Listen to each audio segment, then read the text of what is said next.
साहित्य को यदि हम जीवन की व्याख्या मानते हैं तो उस आलोचना को उस व्याख्या की व्याख्या मानना चाहिए। मैं इस मत से सहमत हूँ कि साहित्य ही कहा जाता है ना, साहित्य समाज का दर्पण है। तो इसके आगे नंद दुलारी वाजपेयी परिभाषा देते हैं कि सत्यम सुंदरम, सत्यम शिवम सुंदरम। इसको आप समझ जाएंगे तो आलोचना स्वतः समझ में आ जाएगी कि सत्यम शिवम सुंदरम की व्याख्या क्या है। इसके पास ये तो इस बहुत लोगों ने आलोचना की परिभाषा, मैं आपको परिभाषा बताने नहीं आई हूँ, आपको पुस्तक में मिल जाएगी कि परिभाषा क्या है, कि किसने क्या कहा। बस ये बताना चाह रही हूँ कि आलोचना जिस साहित्यकार ने, जिस आलोचक ने जो कहा, वो उसके कहने के पीछे जो आज भी मत है वही है।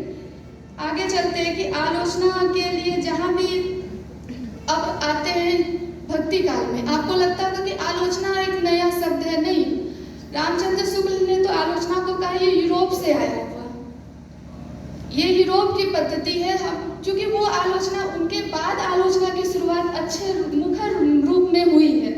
मैं देखती हूँ कि कबीर की एक पंक्ति है जहाँ की आलोचना का स्वरूप आया है, जैसे निंदक नियरे राखिए आंगन कुटी, निंदक नियरे राखिए आंगन कुटी छवाए, बिन पानी साबुन बिना निर्मल करे सुभाए।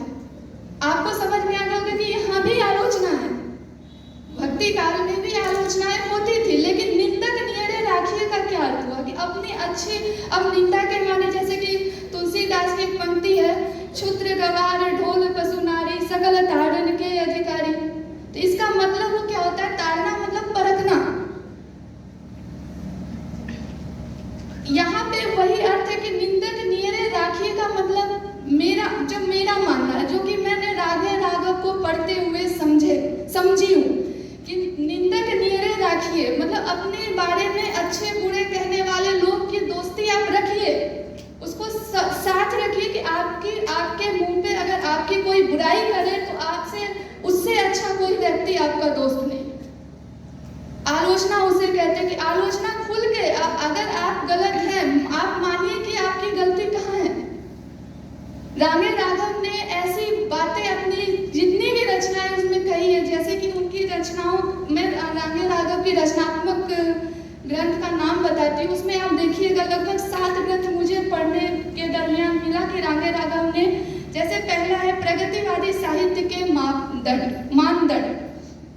1954, उनका जन्म 1923, उनकी मृत्यु 1962। इस बीच उनका जन्म जब हुआ देश गुलाम था और जब उनकी मृत्यु हो गई देश आजाद था। तो आपको लगता है कि समाज पे, मनुष्य, हमारे ऊपर हमारे समाज का प्रभाव होता है। तो रांगे राघव का जब जन्म हुआ तो उस समय देश गुलाम था, गुलामी के दौर से गुजर रहे थे, प्रगतिशील प्रयोगवाद, सब बात, छायावाद आए, सब बात आए। लेकिन मैं मानती हूँ कि रांगे राघव पे हर तरह के वो किसी स्पेशल अपने आप को मापदंड नहीं रखते थे।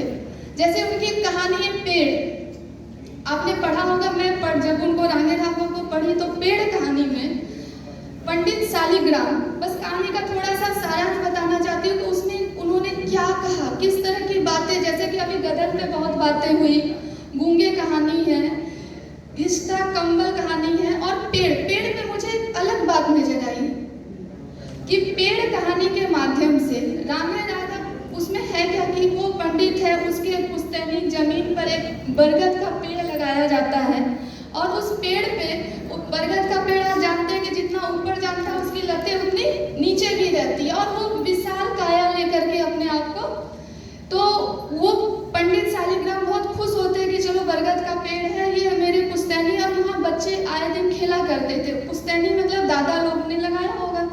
धीरे धीरे वो पेड़ विशाल होता गया, गांव के लोग वहाँ पे होता है ना सरपंच जैसे निर्णय लेने के लिए एक सभा बनाने लगे, बैठने लगे। दूसरे गांव में भी प्रसिद्ध हो गया कि चलो भाई उसी पेड़ के नीचे हम लोग बातें करेंगे। लेकिन देखिए उनकी स्वतंत्र आलोचनात्मक विचार कहाँ मिलती है, मुझे मिला जैसा कि रांगे राघव, तो पंडित शालिग्राम एक दिन अचानक उनकी बेटी को गोद में उठा के, कुछ बच्चे आते हैं रोते हुए, बेटी रोती है और बच्चे भी बहुत मतलब दौड़ भाग के आए तो हंस रहे थे। तो उन्होंने कहा ये क्या हुआ इसे? तो बोलते हैं कि इसको सांप ने काट लिया। तो वो शालिग्राम पंडित है, वो बोलते हैं कि सांप ने काट लिया। तो पेड़ पे जो गुफा है, मतलब खोल वोल जो बनाए रहते हैं, उसमें सांप बैठा हुआ रहता, तो विशाल हो ही चुका था। पंडित की जो पत्नी रहती है वो रोने लगती है, बोलती है आपको पुश्तैनी चीज़ों की बहुत ठीक है नहीं, और होते ना लोग कि नहीं भाई ये मेरी पुश्तैनी चीज़ है, मैं इसे खराब नहीं करना चाहता। और वो भलाई के तो यहाँ तुरंत उस पंडित ने ये निर्णय लिया कि मैं उस पेड़ को कटवाऊंगा। यहाँ पे वो स्वतंत्र, किसी के वो नहीं कि गांव वाले ने इसका विरोध किया कि आप उस पेड़ को क्यों कटवाएंगे। उन्होंने कहा ये पेड़ सिर्फ एक लाइन से उन्होंने स्पष्ट कर दिया कि इस पेड़ ने मेरे घर को ही डस लिया। मेरे पुश्तैनी पेड़ थी, मेरे मतलब दादा द्वारा लगाया हुआ पेड़, और मेरे ही घर को डस लिया, तो ये सही नहीं है। तो लोगों ने उसका विरोध किया कि क्यों आप कटवा रहे हैं। फिर भी वो उन्होंने मजदूर बुलाए और उस मजदूर में भी एक को सांप ने डस लिया। आप पढ़िएगा इस कहानी में तो देखिए लेखक तो लिखता है, लेखक क्या कल्पना भी करता है और सच्चाई भी होती है। तो मतलब कहानी बताने का मेरा श्रेय नहीं है, मेरा श्रेय आलोचना कि रांगे राघव ने किस तरह अपने ही परिवार के लगाए हुए पेड़, जहाँ की उनको अच्छा अनुभव हुआ था कि ये पेड़ अच्छा है, जब तक कि मतलब उसका फल अच्छा था, जैसे ही एक पल में उनके लिए वो हानिकारक था, उन्होंने उसको तुरंत कटवाने का निर्णय लिया। तो निर्णयात्मक, अगर आलोचक अच्छे होते हैं, एक शिक्षक आलोचक होता है, मेरे दृष्टिकोण से शिक्षक एक अच्छा आलोचक होता है। साहित्यकार अपने दृष्टिकोण से वो लिख देते हैं, कोई भी साहित्य, कोई भी विधा, नाटक, उपन्यास, उनके अपने दृष्टिकोण है। लेकिन जब आलोचक होते, चाहे वो शिक्षक हो या शिक्षक के बाहर वाले लोग भी आलोचना करते, तो आलोचक अच्छे बुरे बात को सबके समक्ष रखते हैं। अब आते रांगे राघव की दूसरी आलोचनात्मक कृति है कि काव्य कला और शास्त्र, 1955 की रचना है। आलोचनात्मक कृति है काव्य कला और शास्त्र 1955, समीक्षा और आदर्श 1955। देखिए नाम से ही पता चल रहा है ना कि वो कैसा लिखना चाह रहे हैं। समीक्षा और आलोचनात्मक, काव्य यथार्थ और प्रगति 1955, काव्य यथार्थ और प्रगति, काव्य के मूल्य विवेचन 1955, और इनकी एक लास्ट रचना है कि आधुनिक हिंदी कविता में विषय और शैली 1962। ये आलोचनात्मक ग्रंथ है। अब मैं एक तुलनात्मक आपको बात बताना चाहती हूँ कि रांगे राघव के समक्ष रामविलास शर्मा, जो कि उनसे 11 साल, जैसा कि कल आपने सुना था कि वो 11 साल बड़े थे। तो रांगे राघव महज 39 साल में 150 किताब लिख चुके थे, और रामविलास शर्मा 88 वर्ष लगभग वो जीवित रहे और उनकी रचना 125। तो अगर वो उसके उतने जीवित होते तो उनसे 4 गुना ग्रंथ लिखते, उनमें इतनी क्षमता थी। आलोचनात्मक ग्रंथ वो उन्होंने लिखा जितना उससे जैसे रामविलास शर्मा जब 1955 में रांगे राघव लिख रहे थे काव्य कला और शास्त्र, और रामविलास शर्मा भी लिख रहे थे प्रगति साहित्य की समस्याएं, प्रगतिशील साहित्य की समस्याएं। मैं इसी के साथ आपका ये कॉन्सेप्ट क्लियर करना चाहती हूँ कि उस समय सबकी मानसिकता किस और चल रही थी, चाहे वो रांगे राघव हो, रामविलास शर्मा हो, शिवदान सिंह चौहान, उन्होंने भी 1955 में लिखा हिंदी साहित्य के 80 वर्ष। आपने पढ़ा होगा हिंदी साहित्य के 80 वर्ष 1955, यानी हिंदी साहित्य के लिए जितनी भी चीज़ उन्होंने आलोचनात्मक रूप से प्रस्तुत करने की कोशिश की। नामवर सिंह लिखते हैं छायावाद 1955, नामवर सिंह उसी दरमियान डॉक्टर नगेंद्र भी लिखते हैं विचार और विश्लेषण 1955, रामधारी सिंह दिनकर लिखते हैं काव्य की भूमिका 1900 उनके बाद लिखते हैं, रांगे राघव की मृत्यु के बाद 1967 में। अर्थात 1955 से लेकर जब रांगे राघव लिखना शुरू किए 1954 से उन्होंने आलोचनात्मक ग्रंथ दिया हमें। उसके पहले उन्होंने कविता, कहानी, नाटक, उपन्यास सारी चीज़ आप जानते होंगे। मेरा विषय आलोचनात्मक अध्ययन है, उनका आलोचनात्मक दृष्टिकोण बताना है।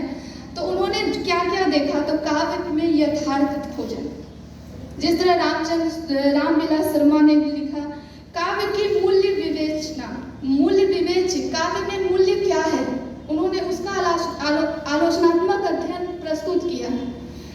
ठीक उसी तरह जिस तरह की रामविलास शर्मा ने प्रगतिशील साहित्य की समस्याओं में लिखा है। अब आप इस पुस्तक को जैसे ही पढ़ेंगे, ये बात मुझे लगता है कि रांगे राघव कोई स्पेशली आलोचनात्मक साहित्यकार नहीं थे। वो नाटक के माध्यम से, कविता के माध्यम से, उपन्यास के माध्यम से, निबंध के माध्यम से अपनी बात को स्पष्ट रूप में कहते थे। आप उनकी कोई भी कहानी लीजिए, गदर लीजिए, गूंगे लीजिए, जितनी भी कहानियां पढ़ेंगे तो आपको गूंगे कहानी में किशोर, वो स्वतंत्र विचार, वो गूंगा होते हुए भी वो अपने मन के भाव को स्पष्ट करता है कि मैं बिना पैसे के नहीं खटूंगा। जब किशोर को कुछ महिलाएं बुलाती है कि चलो तुम मेरे घर में रहना, तो वो बोलता है कि मैं बिना पैसे के नहीं खटूंगा। इशारे में ही सही, लेकिन वो अपनी मन की बात को रखता है।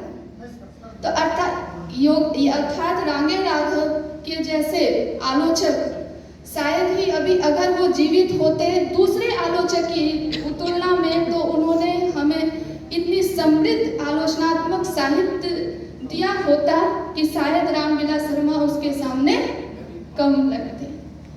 तो मैं देखिए बात मेरे विचार से है। अब आप लोग क्या सोचते हैं ये नहीं, मैं तो रांगे राघव के बारे में देखिए बोलने के लिए तो बहुत लोग बड़े, पर जैसे रवि भूषण सर को सुनने का मौका मिला, बोले तो भी मेरा पहला मंच, मैं वक्ता के रूप में यहाँ प्रथम बार आई हूँ।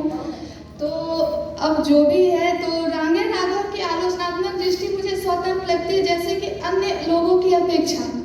और आलोचना उसको ही कहते हैं, अब मैं अपनी बात बताती हूँ कि आलोचना उसको कहते हैं अपनी मन की अभिव्यक्ति को स्पष्ट रूप में गुण दोष या किसी तरह की भेदभाव देखते बिना कह देना ही आलोचना है। जैसे कि हमारे योगेंद्र सर हैं, इनमें ये क्षमता बहुत है।